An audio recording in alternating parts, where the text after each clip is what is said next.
રાધનપુરમાં સંસ્કૃત સંભાષણ દિનની ગૌરવભેર ઉજવણી. ડોક્ટર સમીર કુંવર પ્રજાપતિનું પ્રેરણાદાયક વ્યાખ્યાન. ગુજરાત રાજ્ય સંસ્કૃત બોર્ડ ગાંધીનગર અને જિલ્લા શિક્ષણાધિકારી કચેરી પાટણના સંયુક્ત ઉપક્રમે રાધનપુર ખાતે સંસ્કૃત સપ્તાહના ભાગરૂપે સંસ્કૃત સંભાષણ દિનની ભવ્ય ઉજવણી યોજાઈ હતી.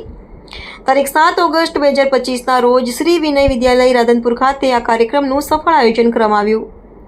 આ પ્રસંગે મુખ્ય વક્તા તરીકે સંસ્કૃત ભાષાના વિદ્વાન ડોક્ટર સમીર કુમાર કે Prajapati, professor Shri arts and commerce college Radhanpur ઉપસ્થિત રહ્યા. તેમણે સંસ્કૃત ભાષાનું પ્રભુત્વ વિષય પર શૈક્ષણિક અને અર્થસભર વક્તવ્ય આપ્યું. તેમના વ્યાખ્યાનમાં સંસ્કૃતના ઐતિહાસિક મહિમા, સામાજિક મૂલ્યો અને આધુનિક સમયમાં તેને લાગુ પડતી ઉપયોગિતાને સુંદર રીતે રજૂ કરવામાં આવી. તેમણે પોતાના પ્રવચનમાં સ્ટુડન્ટ્સ અને શિક્ષક સમુદાયને સંબોધન કરતા જણાવ્યું કે સંસ્કૃત માત્ર ભાષા નથી, પણ એ ભારતીય સંસ્કૃતિ, શિસ્ત અને આત્મબળનો આધાર સ્તંભ છે. કાર્યક્રમ દરમિયાન શાળા મંડળના મંત્રી શ્રી એલ.બી. ગઢવી તથા આચાર્ય શ્રી જે.ડી. પરવાડ દ્વારા પણ સંસ્કૃત ભાષાના મહાત્મય અને તેના પ્રવાહને આગળ ધપાવવાની જરૂરિયાત વિશે મહત્વપૂર્ણ વિચાર વિમર્શ કરાયો.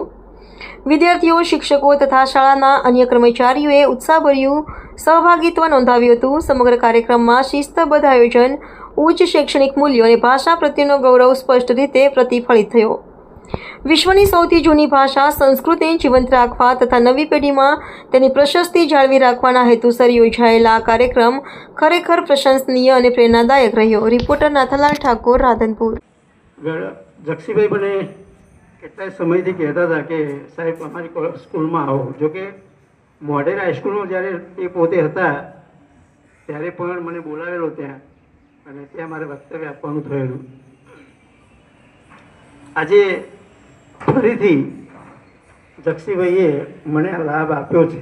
હું એને લાભ કહીશ, કારણ કે જીવનમાં ગુરુ શિષ્યનો જે સંબંધ છે એમાં કેટલાય વિદ્યાર્થીઓ ભણીને ચાલ્યા જાય છે, કેટલાક સ્મૃતિમાં હોય છે, નથી હોતા, અને કેટલાક પોતાના ઋણાનુબંધથી બંધાયેલા રહે છે આજીવન. જે અમારી જનરેશન છે, આ જનરેશન આ કૃતજ્ઞતામાં માને છે કે પોતાના ગુરુનું જે ઋણ છે, ઋણ ગમે ત્યાં અદા કરવાનો અવસર મળે તો એને અદા કરવું જોઈએ. અને મને એવું લાગે છે આજે કે લક્ષ્મીભાઈ મને કંઈક બોલાવીને આ તરફ પોતાનું